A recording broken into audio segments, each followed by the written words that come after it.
Morning everyone. पिछले class में हम लोग इस सीरीज के 3 नंबर क्वेश्चन तक के सॉल्यूशन को देख लिए थे। अब हम लोग आगे इसको कंटिन्यू करते हैं, क्वेश्चन नंबर 4 की ओर चलते हैं। देखते हैं इसको हम बेस्ट वे में कैसे आपको समझा सकते हैं। ठीक है, तो आप अपना तन मन और दिमाग का 100% यहाँ पे क्वेश्चन पे फोकस कीजिएगा। सबसे पहले देखिए, आकृति में दिया हुआ है कि आकृति 3.6.36 में QR अपॉन QS बराबर है QT/PR। ठीक है, उसके बाद दे रखा है कि कौन 1 बराबर है कौन 2। उसके बाद आपको सिद्ध करना है कि PQS, ये PQS त्रिभुज समरूप है त्रिभुज TQR के। ठीक है, तो आपको फोटो में देखना है। पहले दे रखा है आपको कि कौन 1 बराबर 2 है, ये कौन 1 और ये कौन 2, ये दोनों आपस में बराबर है। तो ये जो कौन 1 और 2 आ रहा है ना, ये किस तरह के त्रिभुज में आ रहा है, कौन से त्रिभुज में आ रहा है, देखते हैं हम लोग हल में।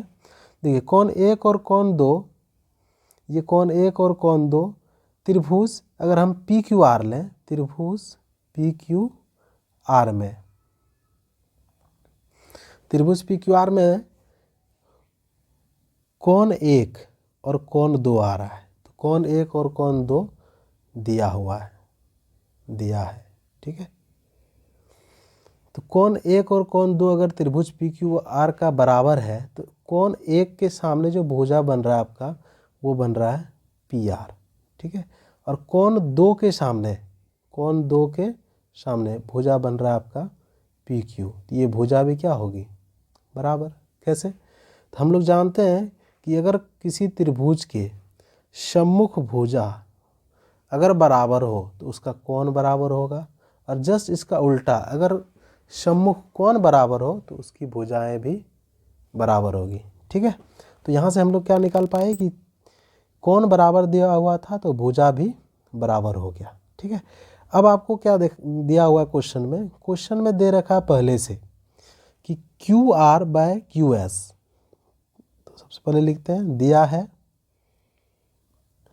QR/QS बराबर है QT/PR।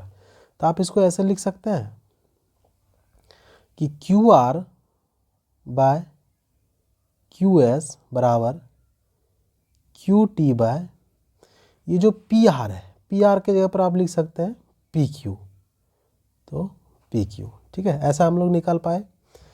अब देखिए, इसको निकालने का मकसद क्या था, हमारे पास दिया हुआ त्रिभुज में प्रूव करने क्वेश्चन में कि त्रिभुज PQS समरूप होना चाहिए TQR। ठीक है, ये आपको सिद्ध करना था।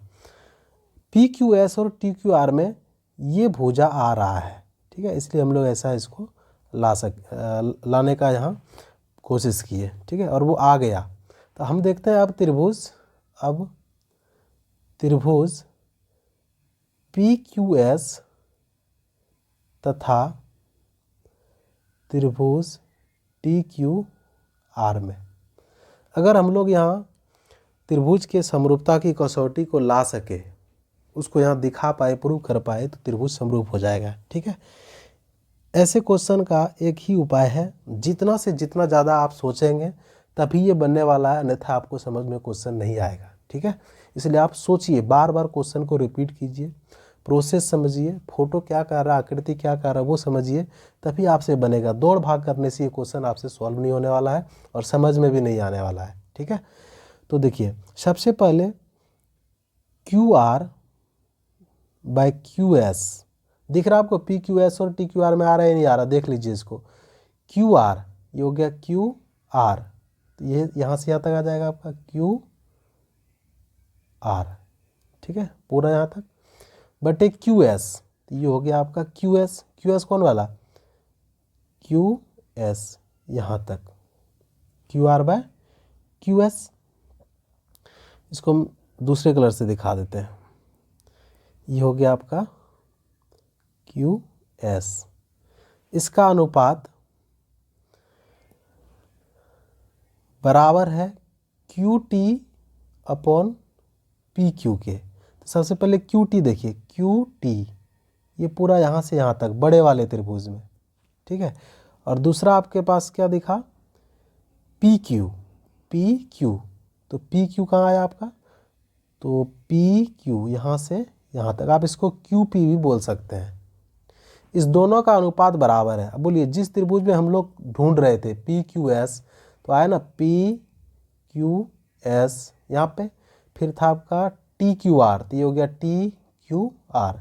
इस दोनों त्रिभुज में एक त्रिभुज की दो भुजा दूसरे त्रिभुज की दो भुजा के अनुपात के बराबर है।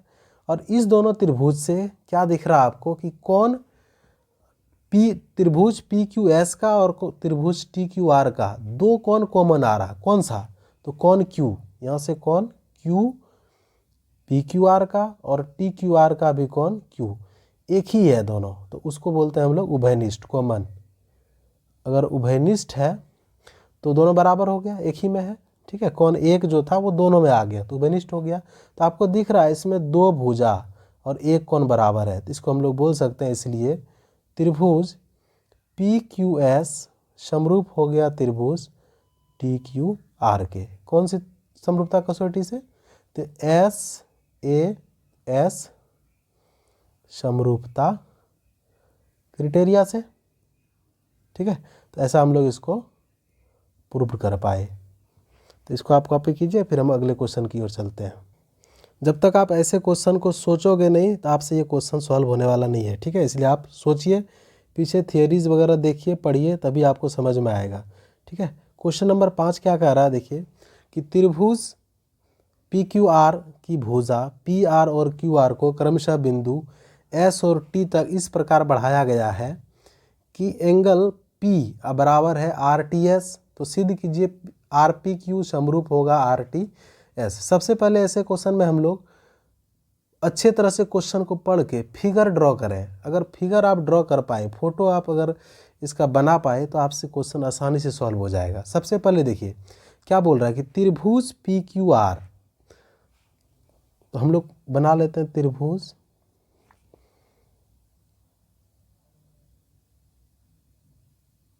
पी क्यू आर, इसका नाम भी दे देते हैं पी क्यू आर। आप ऐसे ही रख सकते हो अभी। उसके बाद क्या बोला है कि पी आर और क्यू आर, तो पी आर कहाँ दिख रहा है आपको, ये हो गया आपका पी आर यहाँ पे। उसके बाद दूसरा आपका क्यू आर, तो ये हो गया आपका क्यू आर। बिंदु एस टी, तो पी आर पर एस और क्यू आर पर टी, तो इसको लिख दिए एस टी। इस प्रकार स्थित है कि कौन पी कहाँ बन रहा है, यहाँ पे कौन पी अब बराबर है आर टी एस, तो ये आर टी एस, ये वाला कौन आपस में बराबर है। अब सिद्ध करना है कि आर पी क्यू समरूप है आर टी एस, ठीक है। अभी जो डेटा दिया है उसके अकॉर्डिंग हम लोग इसको इस प्रकार बना पाए। आप इसको सीधा भी कर सकते हो, ठीक है, सीधा करके बना सकते हैं। कैसे, देखिए इसको आप ऐसे लिख सकते हैं, त्रिभुज ऐसा ही रहेगा, इसका आप नाम चेंज कीजिए थोड़ा, ठीक है, नाम चेंज कर दीजिए, सीधा बन जाएगा ये। इसको हम ऐसे रख लेते हैं। सबसे पहले हम ऊपर लिख देते हैं आर, ठीक है, यहाँ पे रख लेते हैं पी और यहाँ रख देते हैं क्यू। ऐसा करने से क्या होगा, अब जो बोल रहा था पी आर, तो ये हो गया पी आर, एक बिंदु यहाँ ले लेते हैं। दूसरा क्यू आर यहाँ ले लेते हैं, ये हो जाएगा आपका टी, ये हो जाएगा एस। इस प्रकार बन जाएगा कौन पी, तो ये कौन पी किसके बराबर था, तो ये था आपका आर टी एस, तो इसके बराबर, ठीक है।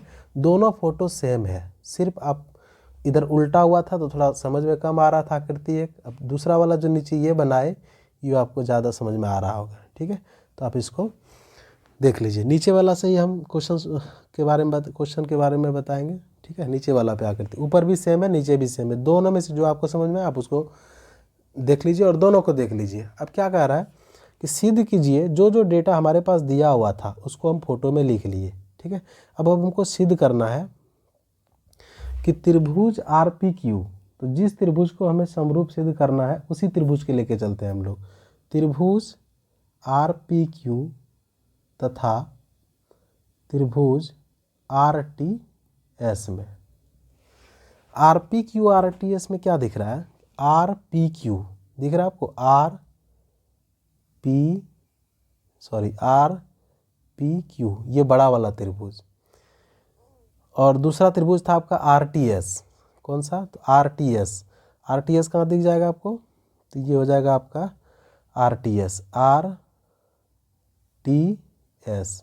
ये त्रिभुज पूरा बड़ा वाला त्रिभुज और छोटा वाला त्रिभुज ऊपर, उस दोनों में आपको कंपेयर करके बताना है भुजा और कोण के बारे में क्या रिलेशन है। वो रिलेशन जो हम लोग निकालेंगे वही आपका सर्वांग समरूपता की कसौटी होगी। ठीक है, तो सबसे पहले हम लोग देखते हैं कि क्वेश्चन में ही दिया हुआ था कि त्रिभुज RPQ और RTS का कोण P बराबर है कोण RTS। ये तो पहले से हमारे पास दिया हुआ है। ठीक है, दिया हुआ है। दूसरा एक कोण ऐसा आपको ढूंढना है या भुजा ढूंढना है जो बराबर हो और या दोनों में हो। ठीक है, तो आपके पास यहाँ दिख रहा होगा जब आप RPQ बोले, RPQ तब कोण R बना, और जब आप RTS त्रिभुज लिए तब भी कोण R बना। तो दिख रहा है ना कि कोण R दोनों में है, कोण R दोनों में है, और जो दोनों में है उसको हम लोग बराबर बोल सकते हैं और उसी को बोलते हैं उभयनिष्ठ है। तो एक त्रिभुज के दो कोण अगर दूसरे त्रिभुज के दो कोण के बराबर हो जाए तो दोनों त्रिभुज समरूप होते हैं। ठीक है, वो किस कसौटी से, तो ए समरूपता कसौटी। तो इसको लिख सकते हैं, इसलिए त्रिभुज RPQ समरूप हो जाएगा त्रिभुज RTS के। किस नियम से, तो ए समरूपता कसौटी से, ए समरूपता कसौटी से। ठीक है, तो ये आपका प्रूव्ड हो गया। अब हम अगले क्वेश्चन की ओर चलते हैं, क्वेश्चन नंबर 6 को देखते हैं। क्वेश्चन नंबर 6 क्या बोल रहा है कि आकृति 6.67 में यदि त्रिभुज ABE समरूप त्रिभुज ACD, ABE समरूप त्रिभुज ACD, उसके बाद बोल रहा है कि सिद्ध कीजिए कि ADE असमरूप है ABC। ठीक है, तो सबसे पहले हम लोग फोटो में देखते हैं कि त्रिभुज ये कहाँ बन रहा है, ABE कहाँ बन रहा है, ACD कहाँ बन रहा है। तो अब देखिए जहाँ जहाँ हम लिख रहे हैं, पेन जहाँ जा रहा मेरा, आप वहाँ पे फोकस कीजिए। ABE, तो ये एक त्रिभुज बन रहा है ABE, ये वाला। ठीक है, दूसरा त्रिभुज आपके पास बन रहा है त्रिभुज ACD, ये हो गया आपका ACD, इधर से ये बन रहा ना। इस दोनों त्रिभुज को क्या दे रखा है कि ये दोनों सर्वांग सम है। तो हम लोग पिछली कक्षा में 9th क्लास में पढ़े हैं, नहीं पढ़े तो फिर से हम आपको याद दिला दें कि यदि दो त्रिभुज सर्वांग सम हो, ये जो चिन्ह दिख रहा है आपको, ये सर्वांग सम का चिन्ह है। यदि दो त्रिभुज सर्वांग सम हो तो उसकी संगत भुजा, जितनी भी भुजाएं हैं कोण है, सभी बराबर होता है। ठीक है, सर्वांग सम त्रिभुज की भुजा बराबर होती है, संगत भुजाएं। तो चूंकि त्रिभुज ABE क्या है, तो सर्वांग सम है त्रिभुज ACD के, इसलिए ABE और ACD की भुजाएं क्या होगी, बराबर होगी। तो इसको लिख सकते हैं आप, ABE में आ रहा है भुजा AB, ABE में भुजा AB आ रहा है। ठीक है, AB अब बराबर हो जाएगा AC, ये वाली भुजा AC। ठीक है, AB भुजा ये बराबर हो जाएगा किसके, ये AC भुजा के। समझ में आ रहा है आपको। उसके बाद एक और दिख रहा है आपको कि इसी त्रिभुज में लिख सकते हैं, और AD बराबर हो जाएगा AE, AD ये वाला भुजा AD बराबर AE, AD अब बराबर हो जाएगा AE।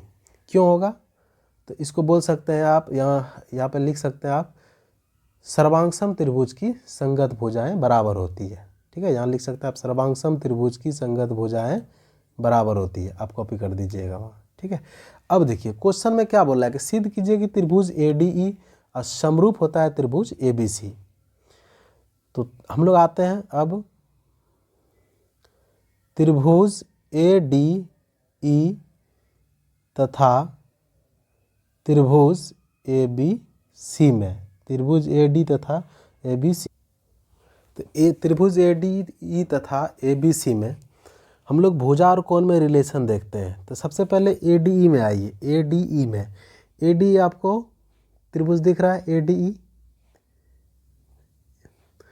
तो त्रिभुज ADE यहाँ बन रहा है, देखिए ADE ये वाला, ये छोटा त्रिभुज ADE। दूसरा ABC, ABC आपका कहाँ बन रहा है, तो ABC आपका बड़ा त्रिभुज है, ये ABC ये वाला त्रिभुज। इस दोनों में हमको देखना है कि कौन सी भुजा या कौन सा कोण बराबर है। तो सबसे पहले ADE में अभी हम लोग ऊपर तुरंत निकाले हैं कि AD और AE बराबर है, तो AD और AB का अनुपात, AD और AB का अनुपात अब बराबर हो जाएगा AE और AC का अनुपात। होगा या नहीं होगा? देखिए इस त्रिभुज, छोटा वाला त्रिभुज का AD, बड़ा त्रिभुज का AB, जो अनुपात आएगा वही आएगा AE और इसका AC का, तो इसका अनुपात बराबर हो गया। उसके बाद आपको साफ साफ दिख रहा है कि जब त्रिभुज ADE बना था तो कोण A आया था, और फिर जब ABC त्रिभुज बना तो फिर कोण आपके पास A आया। जब दो कोण, एक कोण दोनों त्रिभुज में एक ही बार आ गया, बताओ समझ में आ रहा है आपको कि कोण A और कोण A दोनों त्रिभुज में आ गया, तो ये आपका कहलाया उभय निष्ठ। और ये हम लोग कहाँ से निकाले? ऊपर के कैलकुलेशन से। तो आपको दिख रहा है ना कि एक त्रिभुज के दो भुजा और एक कोण बराबर हो गया, तो इसको लिख सकते हैं, इसलिए त्रिभुज ADE समरूप हो गया त्रिभुज ABC के। किस नियम से? तो ये दो भुजा SAS समरूपता कसौटी से, समरूपता कसौटी से। ठीक है, आपको समझ में आ गया होगा। नहीं आया तो आप पीछे वाले थियोरी को, पीछे जो बात बताया गया इंट्रोडक्शन क्लास में, उसको आप देखें, या तो फिर इसी को आप एक बार, दो बार, तीन बार, जितना हो आपको समझ में आएगा, आप इसको रिपीट करें और समझने का कोशिश करें। ठीक है, आपको समझ में आएगा।